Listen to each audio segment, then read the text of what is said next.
और श्रुतकीर्ति ने राम जी से कहा कि भैया राम, मैं आपसे जो मांगूंगी आप वो मुझे दे दोगे?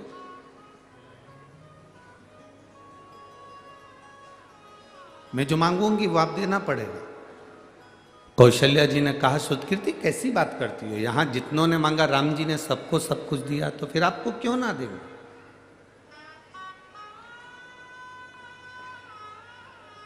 आपको मना थोड़ी ना है, आप मांगोगे आपको मिलेगा, मांगो, आपको क्या चाहिए। श्रुतकीर्ति ने कहा कि मैं जो मांगूंगी वो दे दोगे, पहले विचार कर लो भैया राम। भैया राम, आप पहले विचार करो, जो मांगूंगी वो देना पड़ेगा। हाँ मांगो। श्रुतकीर्ति ने फिर कहा, पक्का? पक्का। सीता जी ने कहा, श्रुतकीर्ति तू मेरी बहन होकर ऐसा बोल रही है, तू तो मांग ले जो चाहिए तेरे को राम जी से। श्रुतकीर्ति ने कहा, पहले मुझे संकल्प दो कि मैं जो मांगूंगी वो मुझे देना पड़ेगा। सीता जी कहती हैं, ऐसी बात कर रही हो तुम तो कि संकल्प दो। कैकेयी को थोड़ा सा भय होने लगा। कैकेयी को लगा कि मैंने 14 वर्ष का वनवास राम जी को दिया था, कहीं ये श्रुतकीर्ति वापिस राम जी को वनवास ना दे दे। उसे भय हो रहा, उसको भय उत्पन्न हो रहा।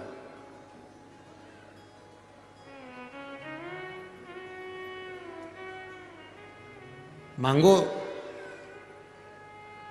भैया राम ने कहा, श्रुतकीर्ति मैं वचन देता हूं तेरे को। श्रुतकीर्ति मेरा वचन है तेरे को, मैं तुझे वचन देता हूं कि जो तू मांगेगी मैं तुझे दे दूंगा, मांग ले तुझे क्या चाहिए। श्रुतकीर्ति कहती है, भैया राम से श्रुतकीर्ति कह रही है राम जी से कि भैया मुझे केवल आपने जो वन में कपड़े पहने थे, वल्कल वस्त्र, वो वन के कपड़े मुझे दे दीजिए। राम जी ने पूछा, तू उस वल्कल वस्त्र का, उस वन के कपड़ों का, उस वनवासी वस्त्र का करेगी क्या? श्रुतकीर्ति कहती है, जो राम अवध के राजा बनने वाले थे, समय के चक्र ने घुमाकर उनको 14 वर्ष के लिए वन भेज दिया है। घड़ी बांधना अपने हाथ में है, पर घड़ी का समय अपने हाथ में नहीं है। अच्छा और बुरा समय उस काल अधिपति महाकाल के हाथ में। ये अपने हाथ में नहीं है, ये अपने हाथ के अंतर्गत नहीं है।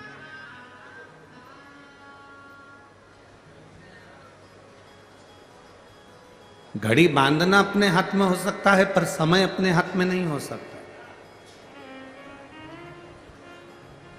घड़ी देखना अपने हाथ में है, पर समय देखना अपने हाथ में नहीं हो सकता।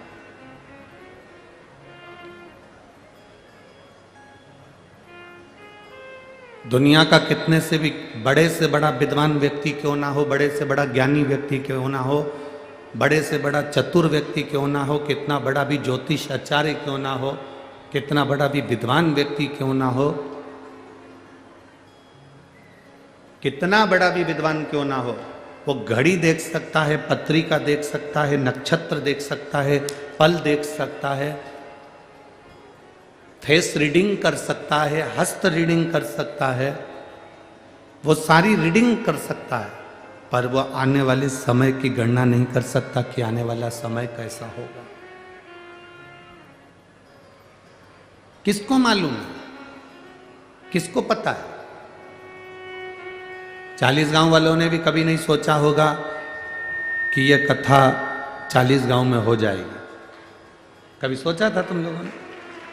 जितने लोग 40 गांव के बैठे हैं, कभी विचार करना, टीवी पर सुन रहे थे कि बॉम्बे में कथा है, रोज प्रचार हो रहा था कि मुंबई में कथा है, हर पल सोशल मीडिया पर चल रहा था कि बॉम्बे में कथा है, लिस्ट में चल रहा था कि बॉम्बे में कथा है, पर कब कथा उधर से पलट कर इधर आ गई, ये समय चक्र को जानना सबसे कठिन काम है। लिखा कुछ भी हो, कुछ भी है। सुतकीर्ति जी कह रही हैं कि भैया बस मेरी एक अभिलाषा है, एक मन की तमन्ना है कि आप जो वलकल वस्त्र पहने थे, आपने जो वलकल वस्त्र धारण करे थे, आपने जो वस्त्र पहने थे, वो वस्त्र आप मुझे दे दीजिए, क्योंकि समय का कोई भरोसा नहीं, समय का कोई ठिकाना नहीं है, समय का कोई भरोसा नहीं है कि कब अच्छे जीवन को चलते चलते व्यक्ति की जिंदगी में कब दुख आ जाए, कब तकलीफ आ जाए, इसका कोई ठिकाना नहीं।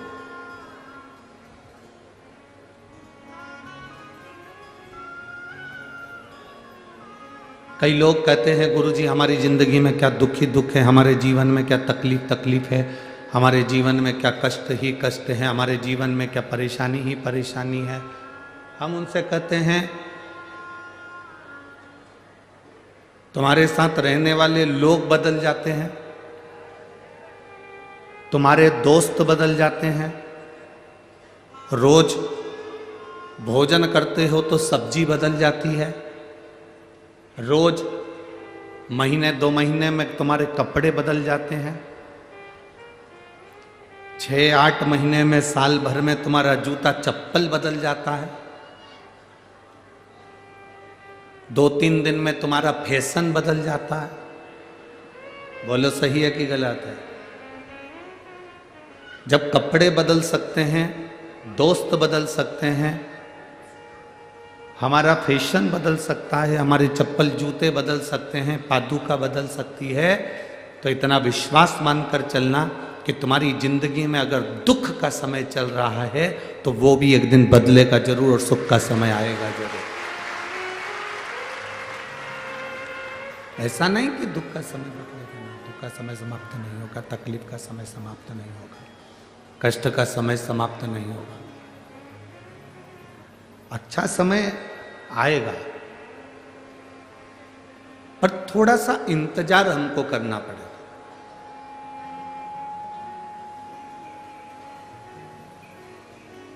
पांच 500 वर्ष लगे संघर्ष करते करते करते करते 500 वर्ष हो गए, और संघर्ष करते करते जब 500 वर्ष हुए,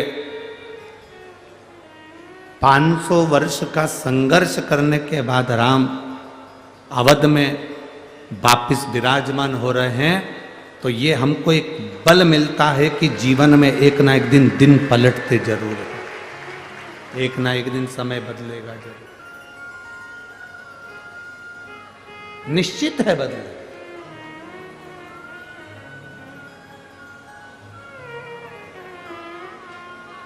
और शंभु शरणे मांगो घड़ी रे दुख काटो, दया करीने दर्शन आपो। थोड़ा मिठास नहीं आ रही है, गला पकड़ रहा है वो। शंभु शरणे मांगो घड़ी रे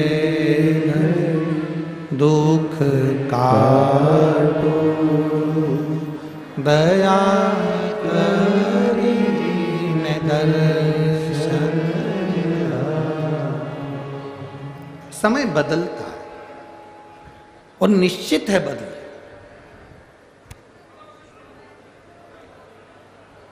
लोग कहते हैं गुरुजी शिव महापुराण क्या करती है? शिव महापुराण का कार्य क्या है? आप लोग लाखों की संख्या में पहुंचे हो,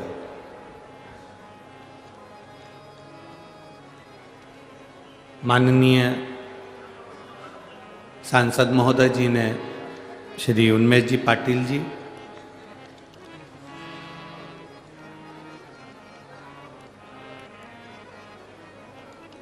जितनी कथाएं हमने करी है,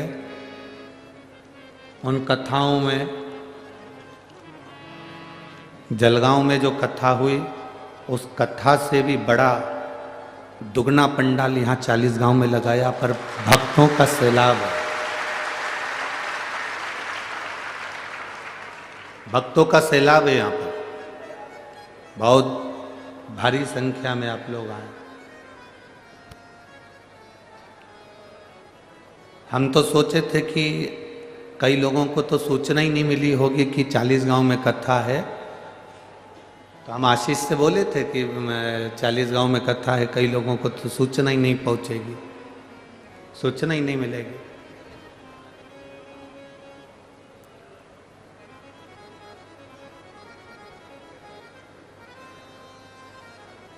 तब आशीष बोला था, गुरुजी ये महाराष्ट्र है,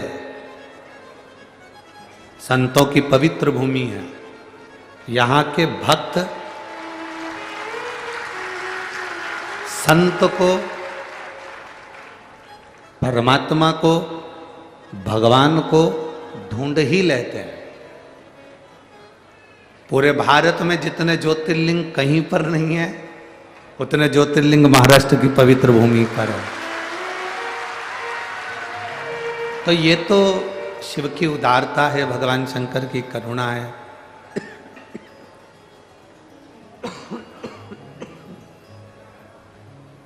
ये तो भगवान शिव की कृपा है, करुणा है, उनकी उदारता है, उनकी दया है, जो 5 दिन के अंदर इतनी व्यवस्था यहाँ करी गई और आप लोग भी इतनी संख्या में पहुंचे।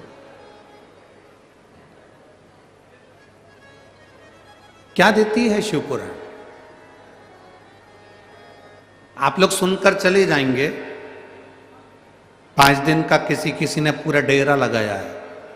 कई लोग ऐसे हैं जो 5 दिन यहीं पर रहेंगे, बिछाएंगे, सोएंगे, जो भोजन मिलेगा वो खाएंगे, कोई अभिलाषा नहीं।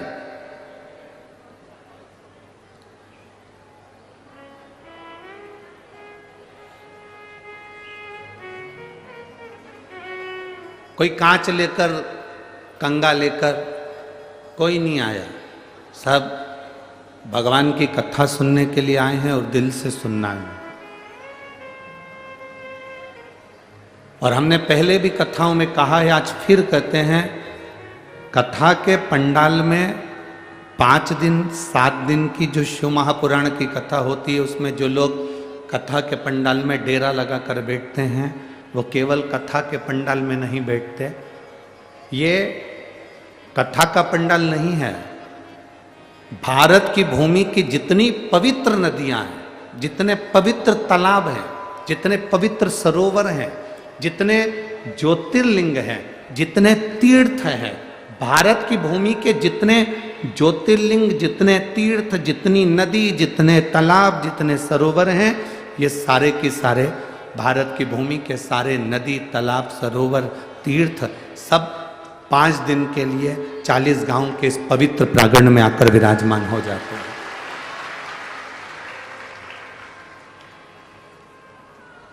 आप केवल जाने के बाद ये मत कहा करो कि हम कथा सुनने गए थे। ना ना ना ना, आपको ये कहना है कि हम सारे तीर्थ यात्रा करने के लिए गए थे। पवित्र भूमि पर बैठकर हम तीर्थ यात्रा कर, और तेरी कृपा बिना न हिले एक भी अणु, लेते हैं श्वास तेरी कृपा से। हम पहुंचे हैं उस परमात्मा की कथा, भगवान की विरल भक्ति की कथा।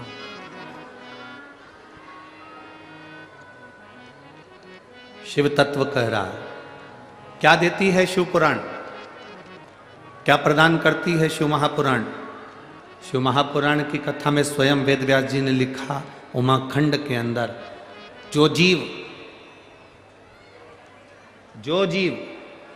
भगवान की कथा को श्रवण करने के लिए शिव महापुराण के पंडाल में पहुंचता है और हृदय से कथा का रस स्वादन करता है, जिस कामना से जिस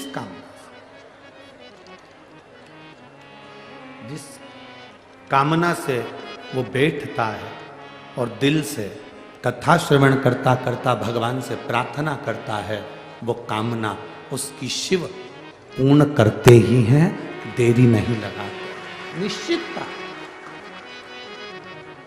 अब आप लोग किस कामना से बैठे हैं? कोई पानी का पाउच लेकर आ गया उसकी कामना से? अरे बोलो तो जम के। कोई पानी की बोतल लेकर आ गया उसकी कामना से?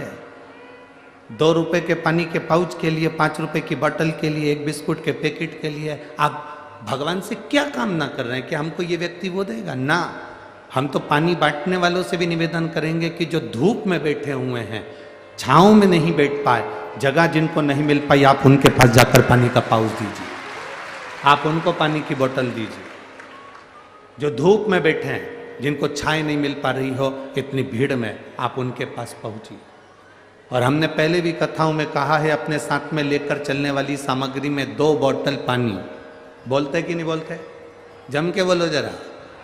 2 पानी की बोतल, 1 बिछाने का दरी, 1 जम के बोलो जरा छाता, कि मान लो कहीं टेंट लगा नहीं मिले और धूप बहुत तेज है, तो अपने छाते में अपन किसी को ये 15 बाई 15 का टेंट लगाकर 200-500 रुपए की हम पंडाल लगाकर किसी को कथा नहीं सुना सकते, तो कम से कम अपने छाते में 2 लोगों को बिठाकर कथा सुना सकते हैं।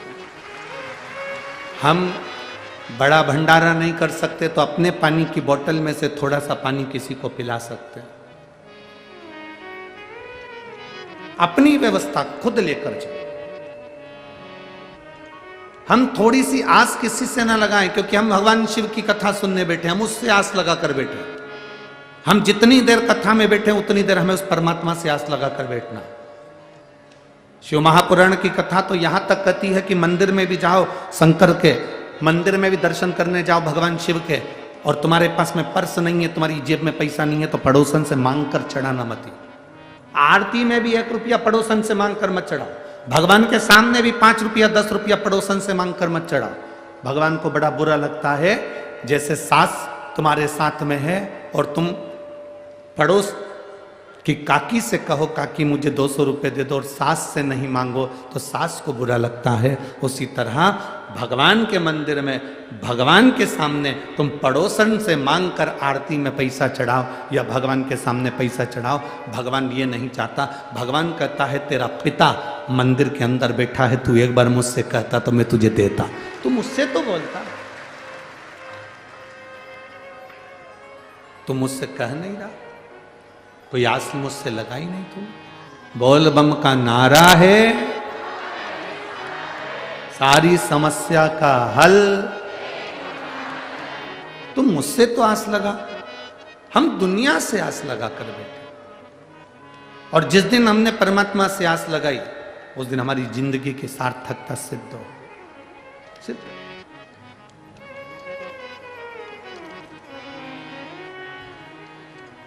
दिल से सुनो। थोड़ी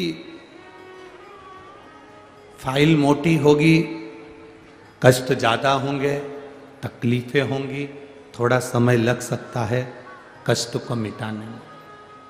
पर अगर आपने 1 लोटा जल देवाधिदेव महादेव को चढ़ाना प्रारंभ करा है तो वो जल खाली नहीं जा सकता, वो जल खाली नहीं जाएगा।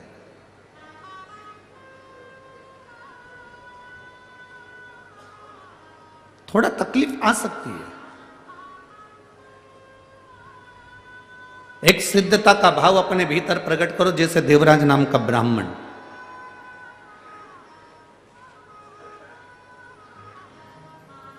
चोर है, धन नहीं है, पैसा नहीं है, चोरी का धन लेकर आया है और वो धन लेकर शिव जी के मंदिर में पहुंच जाता। इसको भी नहीं मालूम कि मेरी माता शंकर के मंदिर में 1 लोटा जल चढ़ाती रहे। आप में से कई माताएं ऐसी बैठी हैं, आप में से कई भाई ऐसे बैठे हैं कि घर के लोगों को भी मालूम नहीं पड़ने देती कि किसको साड़ी दिला देती है, कौन बहन बेटी को पाँव की पायल दिला देती है, किसको पानी पिला देती है, किसको भोजन करा देती है, भूखे को अन्न का दान दे देती है, पर किसी को मालूम नहीं पड़ने देती। आप में से कई माताएं ऐसी बैठी, आप में से कई भाई लोग ऐसे बैठे हैं। कि किसी को नहीं मालूम पड़ने देते कि कब कौन सा पुण्य कर कर चले जाते।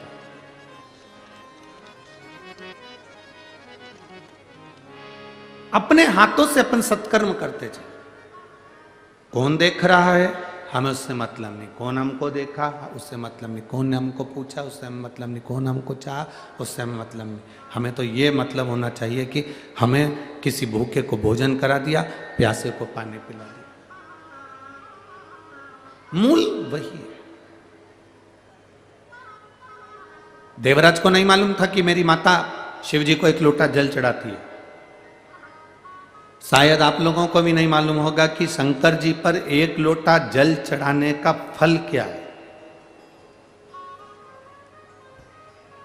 लोग कहते हैं 16 श्राद्ध में, श्राद्ध पक्ष में हम गया जी जाते हैं और भगवान शंकर, हम गया जी में जाकर तर्पण करते हैं, हम गया जी में जाकर पिंडदान करते हैं, हम नासिक में जाकर तिलांजलि देते हैं, तर्पण करते हैं, पिंड देते हैं, हम सरयू जी के तट पर जाकर माता सरयू को पिंड देते हैं, तर्पण करते हैं, हम गंगा जी पर जाकर जल छोड़ते हैं, तर्पण करते हैं, पिंड देते हैं।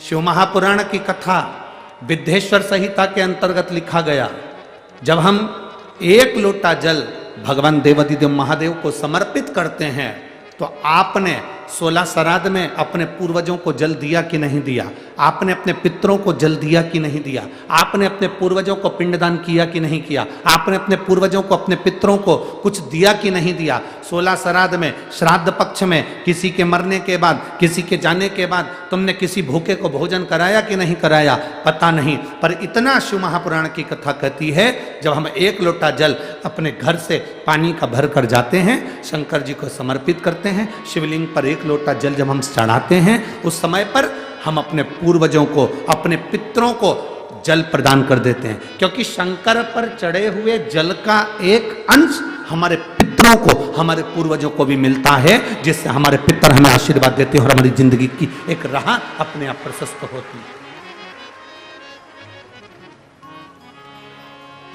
एक राह प्रशस्त हो जाती है।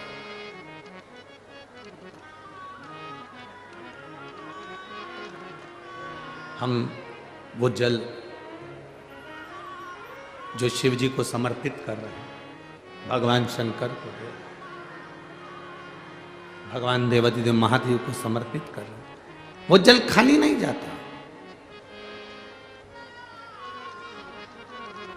आपका दिया गया एक लोटा जल आपके पूर्वजों के हिस्से में भी जाता है। शिव जी पे चढ़ाए गए एक लोटे जल में से एक अंश आपके पितरों को भी प्राप्त होगा। अच्छा चलो एक बात आपसे पूछें, 40 गांव वाले सब उत्तर देना जरा अच्छे से, हो बड़ा ध्यान से उत्तर देना।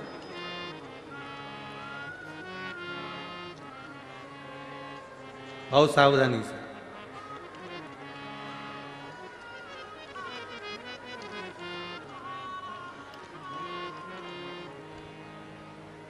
ये कार्यकर्ताओं से निवेदन है, आप लोग जो चल रहे हैं फिर रहे हैं बार बार, आप लोग अपनी जगह पर बैठ जाओ, और जिनको पानी देना है उनसे निवेदन है कि आप बाहर जो धूप में बैठे हैं, गर्मी में बैठे हैं, आप उनको पानी दीजिए। और जितने कार्यकर्ता खड़े हैं वो सब बैठ जाएं, कोई भी कार्यकर्ता खड़े नहीं रहेगा। यहाँ जितने भक्त कथा सुनने आए हैं ये सब शंकर के भक्त हैं, ये अपने आप व्यवस्था जमा लेते हैं। बार बार जाने आने का काम खत्म करिए और आप लोग बैठकर कथा का आनंद लीजिए। यदि किसी का स्वास्थ्य खराब होता है तो उसके लिए वहाँ पर कार्यकर्ता खड़े होंगे, वो स्वयं व्यवस्था कर लेंगे। आप लोग अपनी जगह पर बैठकर कथा का लाभ लीजिए। 40 गांव में ये बार बार कथा नहीं मिलने वाली है। आज पहला दिन चले जाएगा, 4 दिन की कथा में, आखिरी दिन सुबह का टाइम हो जाएगा, चले जाएंगे। महाराज जी 3-4 दिन की कथा आप लोगों को प्राप्त होगी। आप क्यों अपना आनंद छोड़कर यहाँ वहाँ भटक रहे हो? दिल से सुनो, दिल से।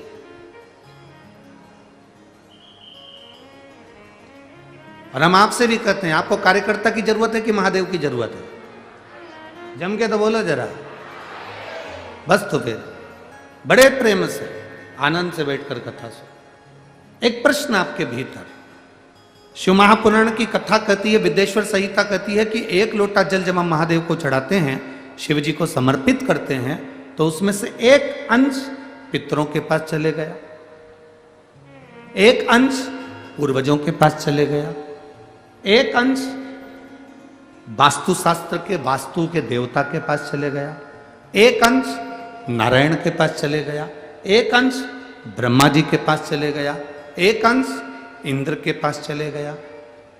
विद्येश्वर संहिता कहती है कि शंकर जी पर समर्पित जल के 33 कोटि देवी देवताओं के हिस्से हो जाते हैं केवल एक लोटे जल में से, एक लोटा जल में से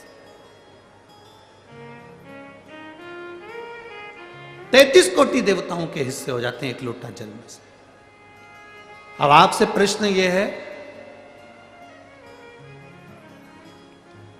जब से शिव महापुराण की कथा टीवी पर चालू हुई, जब से शिव महापुराण की कथा भारत के लोगों ने, विश्व के लोगों ने सुनना प्रारंभ करा, जब से शिव महापुराण की कथा लोग श्रवण करना प्रारंभ करे, सुनना प्रारंभ करे,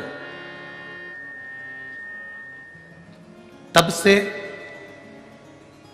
आज तक, और उसके पहले का समय निकाल कर देखना, पहले जब आप किसी को पत्रिका दिखाते थे, हाथ दिखाते थे, तो लोग कहते थे कि पितृदोष है। बोलते थे कि नहीं बोलते थे? लोग कहते थे वास्तु दोष है, लोग कहते थे काल सर्प दोष है, इसका पूजन कराओ, पितृदोष का पूजन कराओ, काल सर्प दोष का पूजन कराओ, वास्तु दोष को सही कराओ। जब से शंकर को तुमने एक लोटा जल चढ़ाना प्रारंभ करा और दुनिया के लोगों ने शिव को मानना प्रारंभ करा, उसके बाद तुमने बहुत कम मात्रा में सुना होगा कि कोई कहता होगा कि पितृदोष है, कि वास्तु दोष है, कि काल सर्प दोष है। क्योंकि सारी समस्या का हल एक लोटा जल। जब हम शिव जी को जल चढ़ाते हैं तो हमारा पितृदोष, हमारा वास्तु दोष, हमारा काल सर्प दोष, ये सब अपने आप धीरे धीरे धीरे धीरे समाप्त हो जाता है, अपने आप।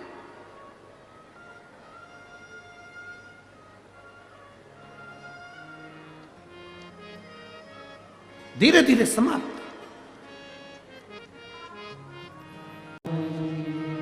आप इंतजार करो। मातंग बाबा ने जैसे शबरी जी से कहा था, इंतजार कर, आए।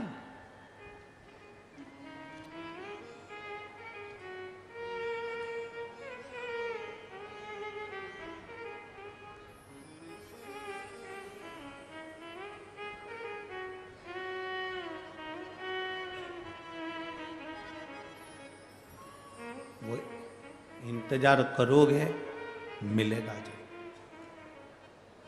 ऐसा क्या है जो नहीं मिल सकता? क्या है जो ना मिलेगा? मिलेगा, थोड़ी प्रतीक्षा करना पड़ेगा। कोई कहे तुमसे शिव जी के मंदिर जाना से क्या होगा, शंकर जी को जल चढ़ाने से क्या होगा, थोड़ा इंतजार करना। 1 महीना, 2 महीना, 3 महीना नहीं, थोड़ा। अगर फाइल मोटी है, तकलीफ ज्यादा है, कष्ट ज्यादा है, थोड़ा इंतजार करो, चढ़ाते रहो, शिव जी के दरवाजे जाते रहो।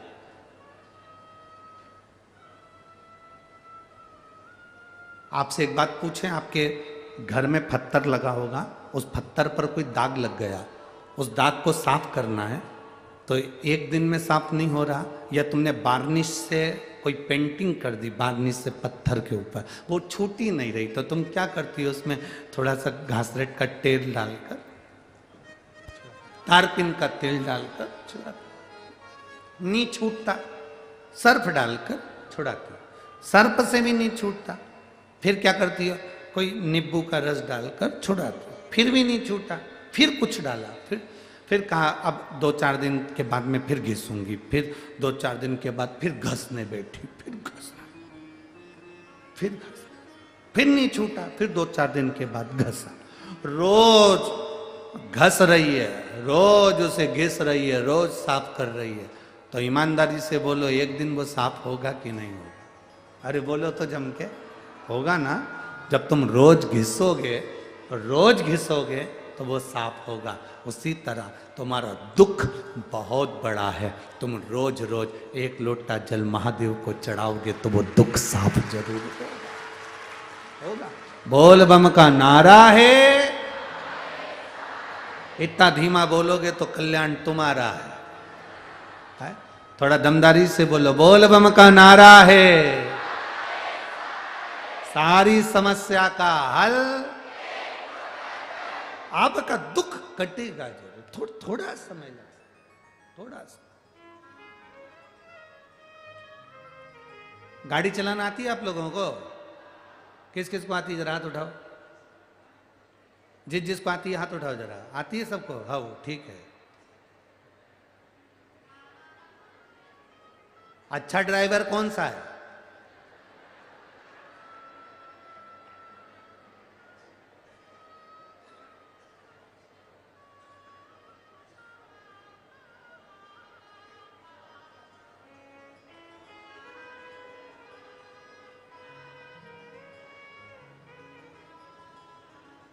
अच्छा ड्राइवर कैसा होता है? सीधा रोड, खाली सड़क और ड्राइविंग करे तो वो अच्छा ड्राइवर बन सकता है? अरे बोलो तो। हमको तो नहीं आती इतनी, पर फिर भी खाली सड़क, खाली रोड, सीधा रोड और गाड़ी चलाने वाला चला रहा है तो वो अच्छा ड्राइवर बन सकता है? नहीं। अच्छा ड्राइवर कौन बनेगा कि सड़क भरी हो, टर्न भी बहुत सारे हों, मोड़ भी हों, स्पीड ब्रेकर भी हों, खड्डे भी हों और रोड पर पब्लिक भी हो और फिर गाड़ी चला। चारों तरफ से फंसा हुआ है और गाड़ी slow slow slow slow slow slow आराम से टर्न में इधर उधर बचाते हुए, खाली रोड पर, खाली सड़क पर, सीधी रोड पर तो कोई भी गाड़ी चला सकता है। सही ड्राइवर वो है जो भीड़ में से, टर्न पर, मोड़ पर, तकलीफों में से, जो भीड़ में से अपनी गाड़ी को निकाल कर ले जाए, वो सही ड्राइवर है। उसी तरह जिंदगी में और ड्राइविंग में, ये दोनों में एक जैसा काम है। सीधी सीधी रोड पर जिंदगी चले वो एक अलग बात है, पर सबसे आगे कौन पहुंचता है? अच्छा ड्राइवर कौन बनता है? जो जिंदगी में कितनी भी तकलीफ आए और उस तकलीफ को झेलता हुआ आगे बढ़ता चले जाए, वो सबसे जोरदार ड्राइवर बन सकता है, वो सबसे श्रेष्ठ बन सकता है। चले जाओ। अब ऐसा खाली रास्ते में तो कोई भी, ये अब ये पंडाल देखो, पंडाल के बीच में ये खाली रास्ता है, बीच में ये खाली रास्ता, इसमें से तो कोई भी चल ले। अब तुम ये इतनी पब्लिक बैठी इसके बीच में चल के बता, दो चार तो नोच ही देंगे। चल चल के बता, चल लेते हैं।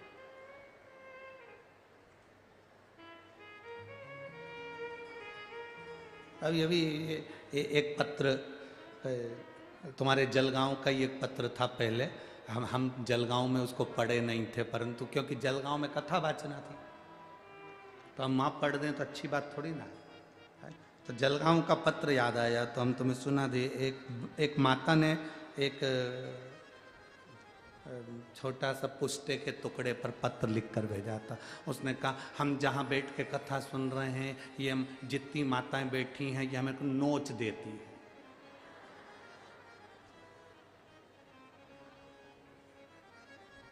नोच देती। अब उसमें उसका मोबाइल नंबर भी लिखा था।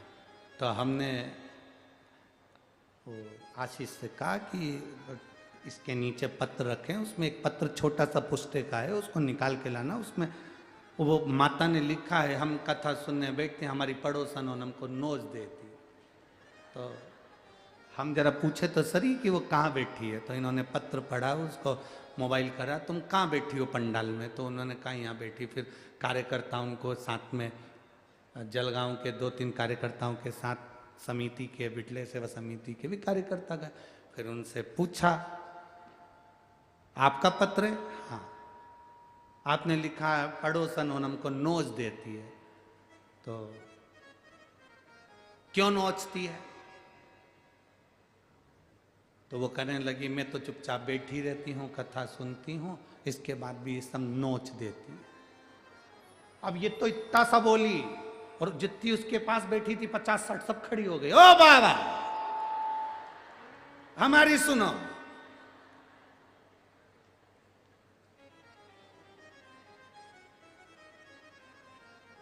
क्या हुआ? इसकी आदत सबसे बुरी है। क्या बुरी है?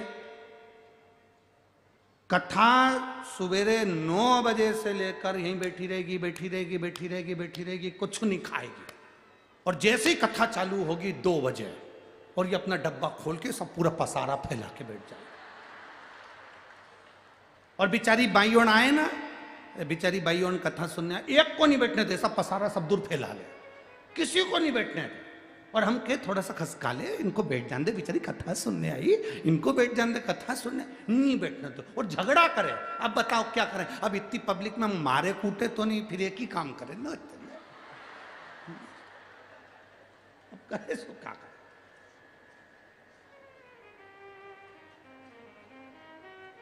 ए मेरी 40 गांव की जीजियो, तुम मत नोचना हो। अब इतना फैला के बैठे, इतना किसी को नहीं बैठने दो, जो बैठे उससे झगड़ा करे। अरे भाई 3 घंटे की कथा है, दिल से सुनो और अपनी जिंदगी का एक आनंद अपने जीवन में पाओ और बाबा की कृपा दृष्टि लेकर अपने घर को जाओ। यही तो शिव पुराण कहती है, यही शिव पुराण कहती है।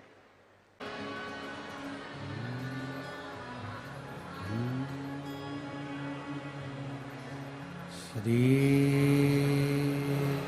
शिवाय नमस्तु। श्री शिवाय नमस्तु। श्री शिवाय नमस्तु।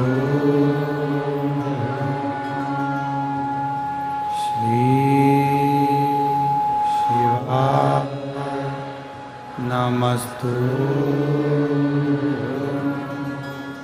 श्री शिवाय नमस्तु। भोला सब दुख काटो,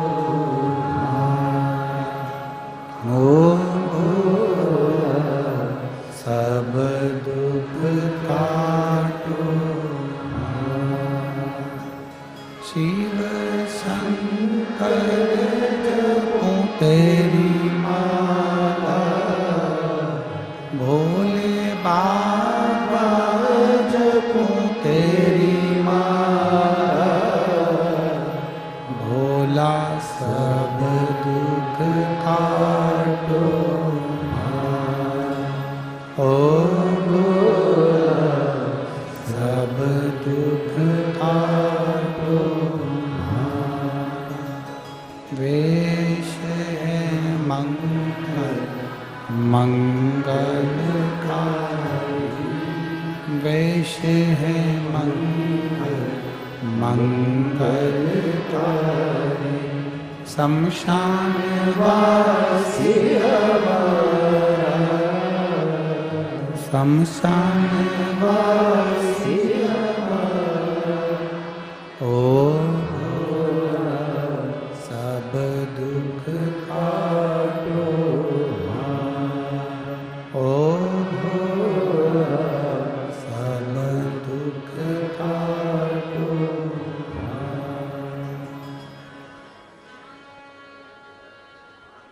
भगवान शिव की कथा कर रही है, देवादिदेव महादेव का संवाद कर रहा है, शिव महापुराण वर्णन कर रही है। देवराज को नहीं मालूम कि उनकी माता भगवान शिव को एक लोटा जल समर्पित करती है। आपको भले ज्ञात हो ना हो कि शिव जी को चढ़ाया गया जल हमें कब कब प्राप्त होता है।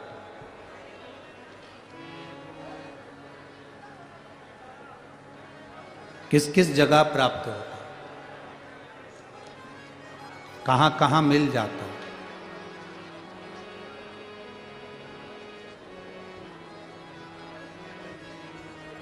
रामायण पढ़ी आप लोगों ने? जम के तो बोलो जरा। सुनी है? उसमें एक पात्र है रामायण में, शूर्पणखा, रावण की बहन शूर्पणखा।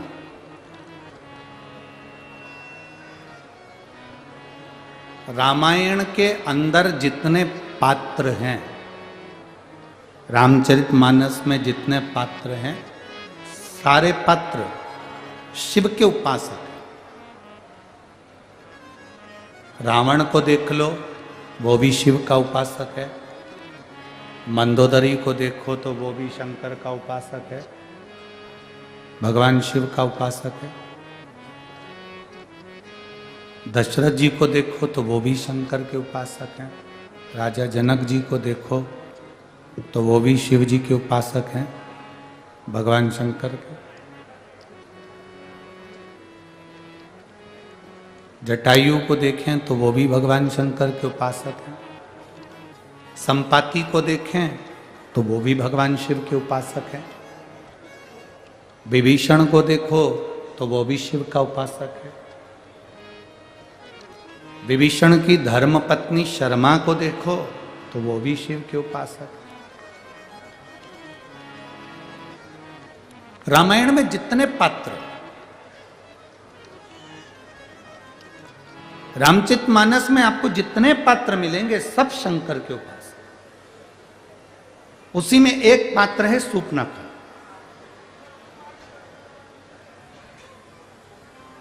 कौन थी है?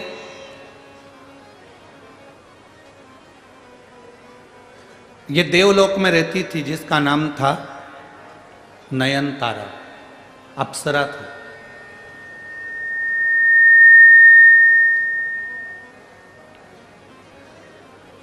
और देवलोक की अप्सरा बड़ी बड़ी सुंदर थी, बड़ी विद्वान थी, बड़ी ज्ञानवान थी, बड़ी चतुर थी, बड़ी विद्वत, जिसका नाम नयनतारा था।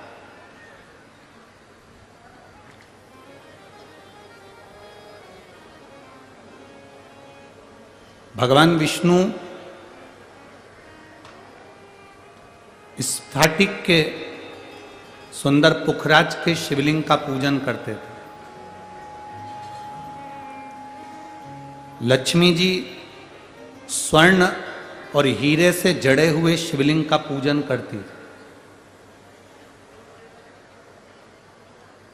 ब्रह्मा जी सुंदर चंदन से बने हुए शिवलिंग का पूजन करते थे।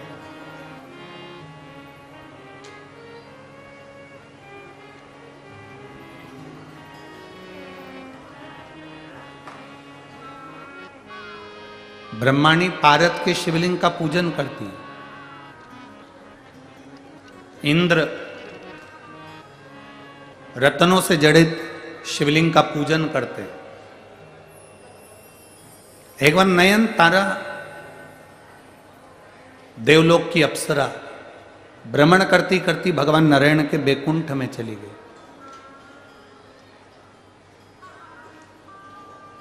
आप में से कई माताएं, कई भाई ऐसे हैं जिन्होंने कभी पंडाल में बैठकर कथा नहीं सुनी, परंतु अपने 40 गांव में कथा हो रही तो उन्होंने कहा चलो सुनेंगे तो सुनेंगे, नहीं तो देख के तो आए जरा कि कथा कैसी चल रही है। देख आए, पहुंच जाए, वहां तक पहुंचे तो वहां तक देखें तो चलकर कि आखिर कथा क्या है, क्यों इतने सारे लोग कथा में आते हैं, लाखों भक्त यहाँ कथा में पहुंचते हैं, आखिर शिव पुराण में है क्या। कई लोगों के मन में एक प्रश्न हो जाता है कि आखिर देखकर तो आए, आखिर शिव पुराण में ऐसा है क्या।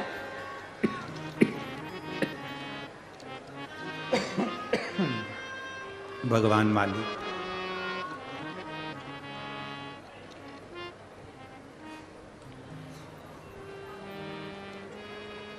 आखिर शिव महापुराण में ऐसा है क्या। देखे तो नयनतारा अप्सरा है और उसके मन में यह प्रसंग जाग गया कि मैं एक बार बैकुंठ का दर्शन कर कर आऊं। बैकुंठ पहुंच गई। इंद्रलोक इंद्रदेव के सामने नृत्य करने वाली अप्सरा आज बैकुंठ में पहुंची तो लक्ष्मी जी उस समय पूजन में लगी हुई थी। बहुत सावधानी से कथा में ध्यान देना। भूलवश भी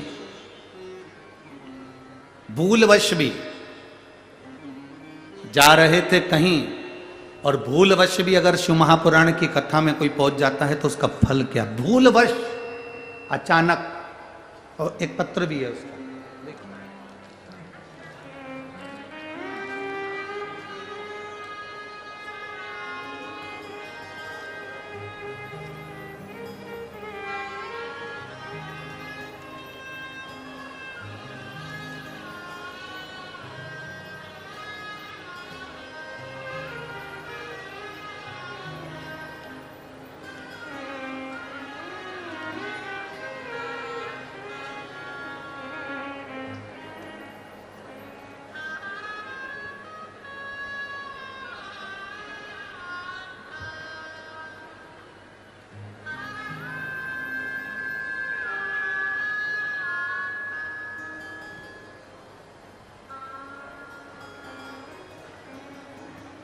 मेरा नाम सुनीता अभय चंद्र चंद्रात्रय।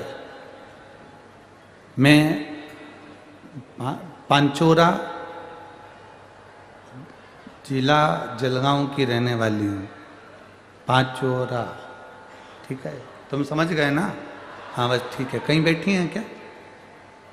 कहीं बैठी हो तो हाथ हिलाइएगा। आप ही हैं? हाँ, एक बार ऐसे हाथ हिला दो। श्री शिवाय नमस्तुभ्यं। हिलाइए हाथ, वापिस हाथ हिलाओ। मैं सुनीता अभय चंद्रात्रे, मैं तहसील पांचोरा जिला जलगांव की रहने वाली हूँ। मेरा मोबाइल नंबर ये है। मैं शिव बाबा का क्या गुणगान करूं गुरुदेव। 40 साल से सोरायसिस की बीमारी थी। सोरायसिस की बीमारी में शरीर में से खाल निकलती जाती है और वो बीमारी कभी समाप्त नहीं होती। डॉक्टर को दिखाया तो डॉक्टर ने बताया कि ये बीमारी अंतिम सांस तक रहेगी। फिर मैंने दवाई सब बंद कर दी। एक बार अचानक शंकर भगवान की कथा टीवी के माध्यम से आपको सुनने का मौका मिला। अब अचानक शिवपुराण सुनना, अचानक शिव पंडाल तक पहुंच जाना, अचानक शंकर के मंदिर में पहुंचकर एक लोटा जल चढ़ाना, उसका फल क्या? टीवी चलाते चलाते आपकी कथा आ गई, शिव महापुराण की कथा सुनना प्रारंभ करी, दवाई सब बंद कर दी। आप कहते हो एक लोटा जल सारी समस्या का हल। बस उसी वचन को मैंने याद करा और मैं भी शंकर जी को जल चढ़ाने लगी। जल चढ़ाकर पीने लगी। थोड़ा सा जल नंदी के पास बैठ जाती और अपने पूरे शरीर पर लगाती रहती, क्योंकि मेरी बीमारी बहुत ज़्यादा थी। पूरे शरीर में से सोरायसिस फुकड़ी ही फुकड़ी पूरे शरीर की खाल निकलती थी। किसी से बात करना, बोलना, मिलना भी अच्छा नहीं लगता था। लोग मेरे पास में आना पसंद नहीं करे, बैठना पसंद नहीं करे।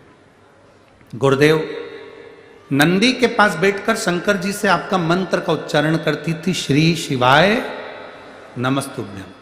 दवाई के रूप में पानी को लगा लेती थी। दवाई पूरी छोड़ दी थी। 40 साल से मुझे ये बीमारी थी और मैं बाबा के चरणों में बैठकर आज मैं इस भूमि को नमन करती हूँ कि मेरे बाबा ने केवल जल के माध्यम से और एक बेलपत्री के माध्यम से मेरी पूरी सोरायसिस की बीमारी समाप्त कर दी। और मैं बाबा को यहाँ प्रणाम करने के लिए। एक बार हाथ हिलाइएगा वापिस। अब ठीक हो बाबू?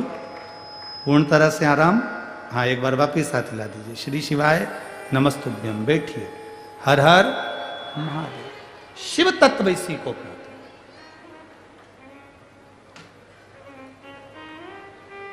एक पत्र हमें मिल नहीं रहा। वो पत्र एक बहन ने लिखा था कि मेरी बेटी 3-4 साल की हो गई और फिर वो मर गई।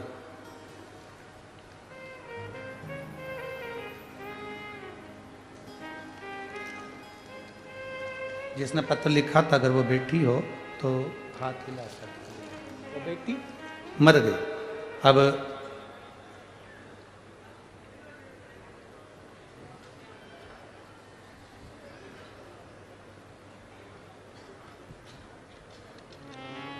हाँ ये है।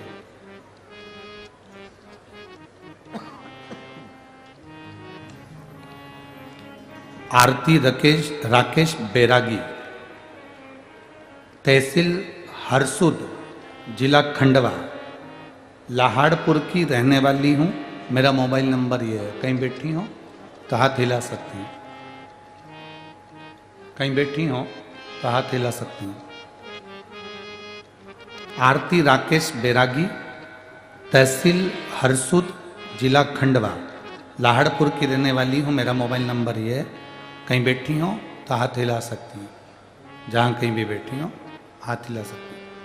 बाबा, मेरी एक बेटी थी, वो भी शादी के बहुत सालों के बाद हुई थी। उसकी तबीयत खराब होने के कारण उसका निधन हो गया। वो 5 साल की थी। 5 साल की बेटी मेरी शांत हो गई। अब शांत होने के बाद दूसरी मेरी कोई संतान नहीं थी। जब दूसरी कोई संतान नहीं, डॉक्टर ने कहा था तुम्हारे यहाँ संतान का सुख नहीं है, तो तुम्हारे बच्चादानी में कोई तकलीफ है, इस कारण बस तुम्हें औलाद नहीं होगी। हमने बहुत खर्च किया पर संतान का सुख नहीं है। बेटी मरे हुए साल भर हो गया। मेरा दिल बहुत दुखी हुआ क्योंकि 5 साल की बेटी मेरी चली गई। किसी ने कहा कि एक बार पशुपतिनाथ का व्रत करो। जब से बेटी का समाप्त हुई, शांत हुई, मैंने भगवान को मानना ही बंद कर दिया और पहली बार मैंने पशुपति व्रत किसी के कहने पर करा। शिवजी को जल चढ़ाती, पशुपति व्रत करती। बाबा का मैं क्या गुणगान करूं गुरुदेव। जिन डॉक्टरों ने मुझे मना करा था कि तुम्हारे यहाँ संतान का सुख नहीं, अब बाबा की कृपा से मेरा जब पशुपति व्रत पूर्ण हुआ, उसके 1.5 महीने बाद मेरा गर्भ ठहर गया और मैंने बाबा से प्रार्थना करी, बाबा मेरी बेटी गई है, 5 साल की मेरी बेटी शांत हो गई, आप कृपा करो। और बाबा की कृपा से आज मेरे घर में बेटे ने जन्म लिया है, जिसका नाम मैंने शिव रखा है। उसका मैं फोटो भी लगा रही हूँ और बाबा की कृपा को धन्यवाद करती हूँ। कहीं बैठी हो तो हाथ हिला सकती हूँ। बेटे का फोटो भी भेजा है, आप लोग दर्शन कर सकते। शिव तत्व ओघड़ी, शंभु, त्रिकालदर्शी, कैलाशी, शिव शिव है। एक विश्वास जागृत करें। अचानक नयनतारा अप्सरा भगवान नारायण के बैकुंठ धाम में पहुंच जाती। अचानक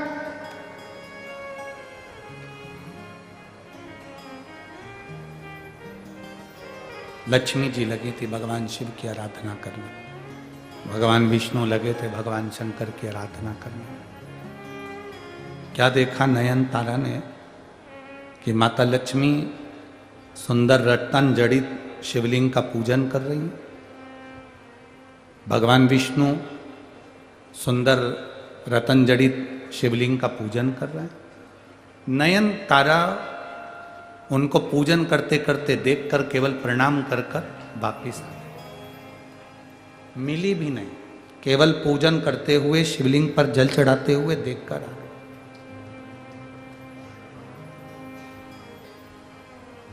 जब नयनतारा वापिस आई, अप्सरा थी,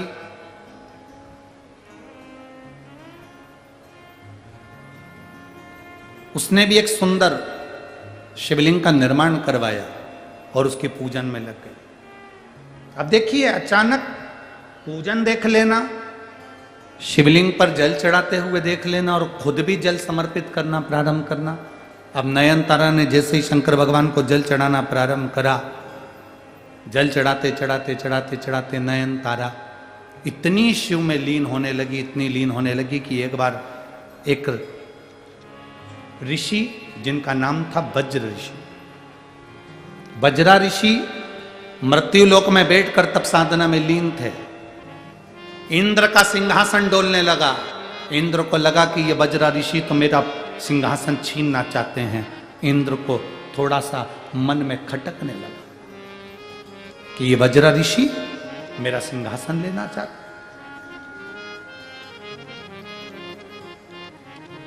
इंद्र ने नयनतारा अप्सरा को बुलाया, जाओ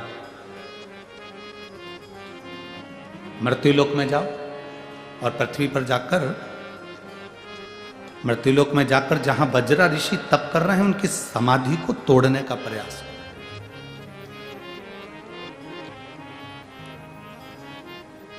इंद्रलोक में इतनी सारी अप्सराएं नृत्य करती हैं, इंद्रलोक में इतनी सारी अप्सराएं रहती हैं, कोई एक भी अप्सरा भगवान शंकर को जल नहीं चढ़ाती थी, केवल एक नयन तारा शिव जी को जल चढ़ाती थी, एक अप्सरा नयन। कितनी सुंदर सुंदर अप्सरा रह रही हैं, कोई नहीं। और मेरी जीजियों और मेरे 40 गांव के जीजाओं, मेरी बेटियों, मेरे बेटाओं, माताओं, मेरे भाई, आप लोगों से केवल इतना निवेदन करना चाहेंगे, तुम्हारे घर के देवरानी, जेठानी, ननन, सास, ससुर, परिवार, कुटुंब, कबीला, सबके सब मंदिर नहीं जा रहे, आप अकेले शंकर जी के मंदिर में जा रहे हो, अकेले।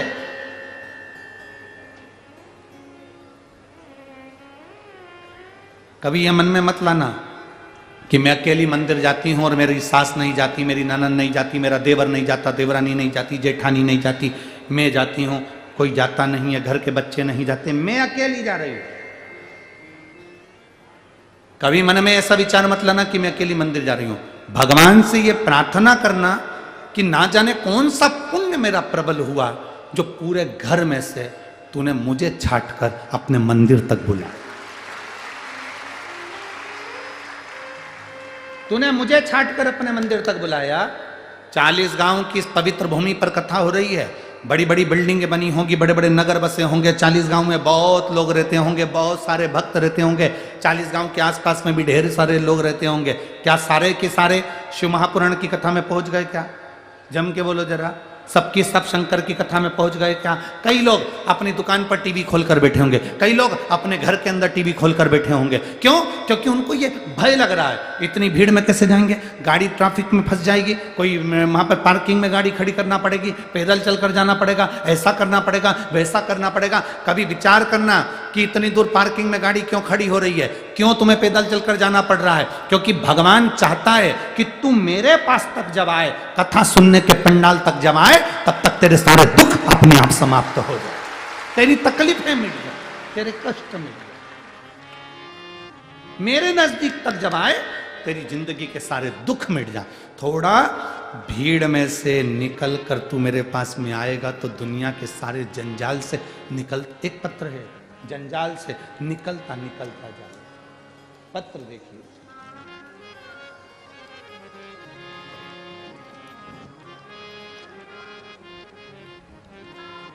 मेरा नाम भाऊ साहेब अर्जुन बाग, गांव खलाने, तहसील सिंध खेड़ा, जिला धूलिया।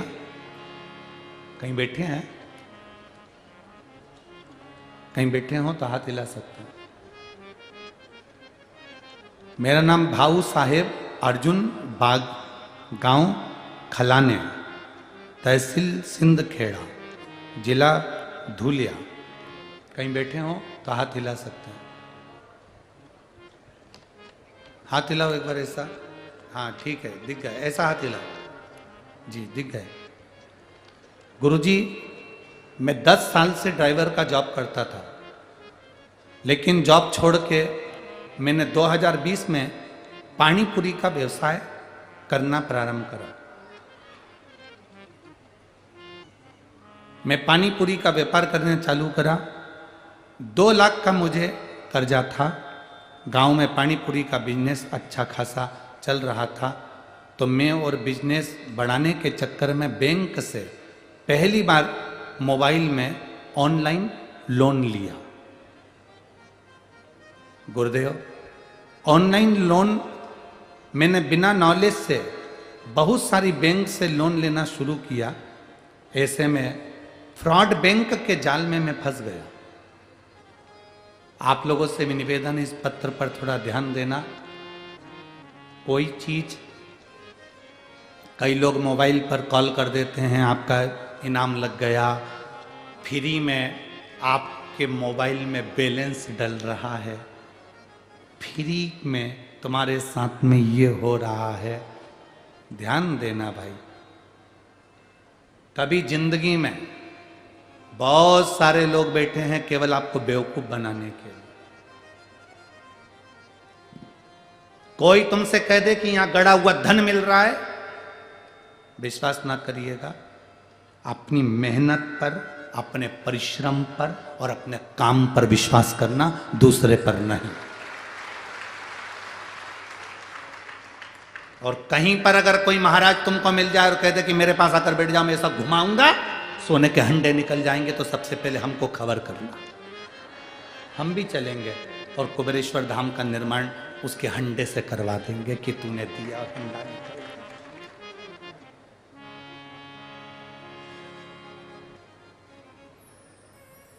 हंडा निकला और कुबेरेश्वर धाम का निर्माण हो जाएगा।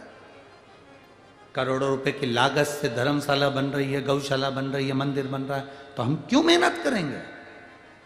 हंडा ना निकलवा देंगे? अरे बोलो तो 40 गांव की जी सही है कि गलत है? अपनी मेहनत अपने को करना है, अपना परिश्रम अपने को करना है, अपना संघर्ष अपने को करना है। इस भाई ने लिखा, फ्रॉड बैंक के चक्कर में फंस गया और बैंक के जाल में ऐसा फंस गया कि मेरा पूरा मोबाइल हैंग हो गया। इतनी बुरी तरह से फंसा गुरुजी कि 6 महीने के अंदर मेरे सर पर 12 लाख का कर्जा हो गया। 12 लाख का कर्जा हुआ, लोन के चक्कर में धंधा भी बंद हो गया, समझ नहीं आ रहा था क्या करेंगे, डिप्रेशन में चले गया। आज 2024 की यह मकर संक्रांति है गुरुदेव, मैं 2022 की मकर संक्रांति को मरने के लिए सुसाइड करने का मैंने सोच लिया था। मकर संक्रांति के दिन मैं मरने के लिए जा रहा था, तभी एक महिला को केवल शंकर जी के मंदिर में पानी चढ़ाते हुए जाते हुए देखा और वो आंख से आंसू पोंछते हुए जा रही थी और उसके हाथ में एक लोटा जल भरा था। मैंने उस महिला को देखकर सोचा कि इसको भी तकलीफ होगी और ये पानी चढ़ाने जा रही है। मरने का विचार छोड़ा, शिव जी के मंदिर जाने का विचार चालू करा। गुरुदेव, मेरे पिताजी के पास गया, पिताजी से कहा पापा मुझे कर्जा बहुत हो गया है, मैं फ्रॉड बैंक के चक्कर में फंस गया। मेरे पिताजी ने जमीन रखकर मुझे 3 लाख का कर्जा दूसरे से उठा कर दे दिया। मैं वापिस ड्राइवर की नौकरी करने लगा। गुरुदेव, शिव जी की महिमा का मैं क्या गुणगान करूं? एक लोटा जल का क्या केवल दर्शन से भी लोगों के भाग्य खुल जाते हैं? उस माँ को जब मैंने देखा था जल चढ़ाते हुए, तो मैंने अपनी पत्नी को बताया। उसने सोमवार का व्रत करना प्रारंभ करा, पशुपति व्रत करना प्रारंभ करा, जल चढ़ाना प्रारंभ करा और बाबा की कृपा से हमने जब जल चढ़ाना प्रारंभ करा उसके 15 दिन निकले और हमने 15 दिन जब ड्राइविंग करता करता 15 दिन निकले। 7 बजे मुझे कॉल आया कि मैं धूलिया के एक ऑफिसर के यहाँ मेरा लाइसेंस का नंबर लग गया और मैं वहीं पर जॉब करने लगा। मैं वहाँ पर जॉब करने लगा। जॉब करते करते करते करते जिस ऑफिसर के यहाँ काम करता था वहीं पर मेस का काम, भोजन खिलाने का काम मुझे मिल गया। मैं शिव जी का क्या गुणगान करूं गुरुदेव, मेरा धीरे धीरे 4 लाख का कर्जा चूक गया। अब मैंने काम को और आगे बढ़ाया और बढ़ाते बढ़ाते कथा सुनता टीवी पर, मोबाइल पर, और कथा सुनते सुनते बाबा से प्रार्थना करता जिस दिन मेरा 12 लाख का कर्जा चूक जाएगा उस दिन पंडाल में बैठकर कथा सुनूंगा। बाबा से ऐसी प्रार्थना करते करते मेरा जो पानी पूरी का व्यापार था वो भी अब धीरे से चालू हो गया और धीरे धीरे मेरे बाबा ने मेरी लाज रख ली। गुरुदेव, बाबा ने ऐसी कृपा करी कि मेरा 12 लाख का भी कर्जा चुका दिया और मुझे इस पंडाल में बिठाकर कथा को श्रवण करवाया। हमने 40 गांव की कथा का सूचना मिली और इतने खुश हुए कि दुकान का उद्घाटन बाबा के भरोसे कर कर बाबा के नाम पर ही उसका नाम रखा है, बाबा भोलेनाथ चाट फुल्की का नाम देकर, और हम यहाँ बाबा को प्रणाम करने के लिए आए हैं। गुरुजी, एक ही निवेदन है, आप चाट खाने कब आओ? सबसे भारी निवेदन है मेरे भाई, बैठ जा। कर्जा चुक गया, हाथ ऊंचा कर दे एक बार, हर हर महादेव। अब मत फंसना ऐसे फ्री वालों के चक्कर में कि अंडा निकल रहा है। बैठ जाओ, शंभो बैठिए। शिव तत्व है, अवघड़ी है। अपनी मेहनत अपने को करना, अपना संघर्ष अपने को करना। अचानक वो नयन तारा, सारी अप्सराएं शंकर को जल नहीं चढ़ाती है, पर वो नयन तारा शिव जी को जल चढ़ाती है, क्योंकि देख कर आ गई थी। इस बच्चे ने देख लिया था कि एक लोटा जल चढ़ाने जा रही है और आंख से आंसू बह रहा, रोती रोती जा रही, रोती रोती जा रही। अरे मेरे जीजियों, मेरे जीजाओं, लोग भले हंसें तुम पर, तुम कितने भी विद्वान हो, कितने भी पढ़े लिखे हो, कितनी भी अच्छी जॉब है, कलेक्टर के पद पर बैठे हो, चाहे एसपी के पद पर बैठे हो, चाहे टीआई के पद पर बैठे हो, चाहे कमिश्नर के पद पर बैठे हो, चाहे मंत्री के पद पर बैठे हो, चाहे आमदार हो, चाहे खासदार हो, चाहे तुम कुछ भी हो, तुम्हारे पास में जो पद प्रतिष्ठा है सब बाबा की कृपा से है। पर अपने हाथों से शिवजी को जल चढ़ाना कभी बंद मत करना। जल चढ़ाते रहोगे तो वो तुम्हारा हाथ पकड़ कर रखेगा और तुम्हें आगे बढ़ाता रहेगा। नयन तारा जल चढ़ाना प्रारंभ करा। आज इंद्र को लगा वज्रा ऋषि इतनी तप कर रहे हैं, साधना कर रहे हैं, वो मेरा सिंहासन पाना चाहते हैं, तो उन्होंने नयन तारा को वज्रा ऋषि का तप तोड़ने के लिए भेज दिया। जैसे वज्रा ऋषि का तप तोड़ने के लिए नयन तारा गई, वज्रा ऋषि को क्रोध आ गया और नयन तारा को श्राप दे दिया। ये नयन तारा, तू अप्सरा होकर तेरी बुद्धि में भगवान की भक्ति नहीं कि मैं भजन कर रहा, मैं तुझे श्राप देता हूं नयन तारा, तो राक्षसी होगी। नयन तारा की आंख से जल बह गया। बाबा, मैं शंकर की आराधना करने वाली हूं, कोई अप्सरा शिव को जल नहीं चढ़ाती, पर मैं शंकर को जल चढ़ाती हूं बाबा। बाबा ने ध्यान लगाकर देखा, ये तो शिव की भक्त है। वज्रा ऋषि ने कहा, मैंने तुझे श्राप दिया राक्षसी होने का, मृत्यु लोक में तू राक्षसी बनेगी, पर आज मैं तुझे वचन भी देता हूं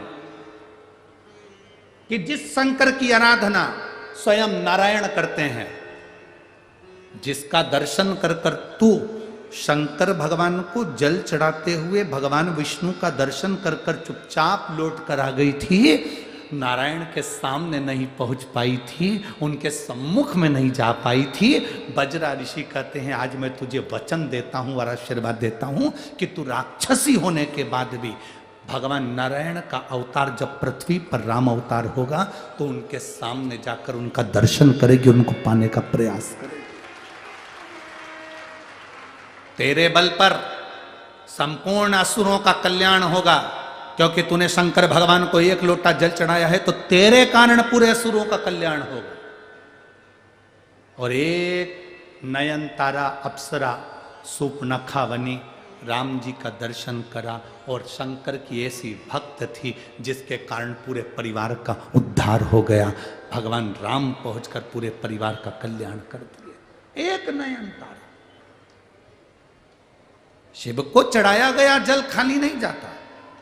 देवराज को नहीं मालूम पड़ा कि मेरे को आखिर ये पुण्य कैसे मिल रहा है, मैं ये चोरी का धन लेकर मंदिर कैसे पहुंच गया, मैं चोरी का धन लेकर भगवान शंकर के दरवाजे कैसे पहुंच गया, उसको ज्ञात नहीं हुआ, उसको मालूम नहीं पड़ा। उसकी मां शिव जी को जल चढ़ाती थी, उसका पुण्य इसके खाते में आ गया, तो प्राण छूटे तो शंकर भगवान इसको नंदी पर बिठा कर कैलाश ले गए। नंदी पर बिठा,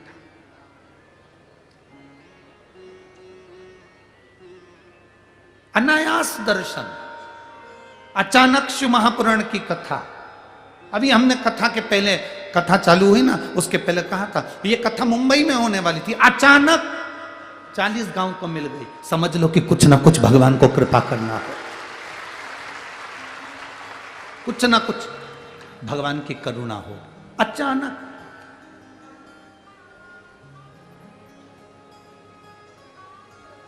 अच्छा बताओ तो जरा, शादी की तैयारी कितने दिन पहले करते हो? बोलो बोलो, जम के बोलो जरा।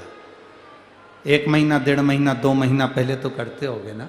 अरे बोलो तो जी जी, हाँ सही है। तुम्हारे घर में शादी की सालगिरह की तैयारी भी 15-20 दिन पहले तो करते होगे।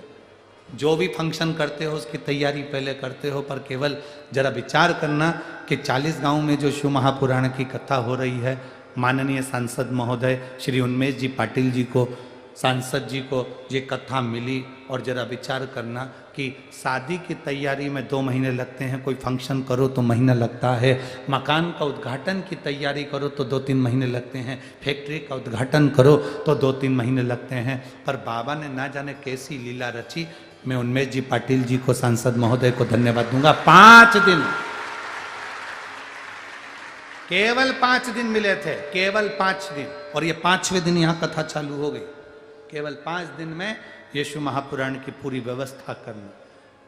और माननीय सांसद जी से सीहोर से कहा गया कि आप 5 दिन में तैयारी कर लेंगे, तो वो कहते हैं मैं नहीं तैयारी करूंगा, मेरा 40 गांव मेरा अपना परिवार है, वो करेगा। मेरा पूरा क्षेत्र मेरा परिवार है, तैयारी वो करेगा, मुझे नहीं करना है, तैयारी वो करे। धन्य है महाराज, साधु बात, साधु।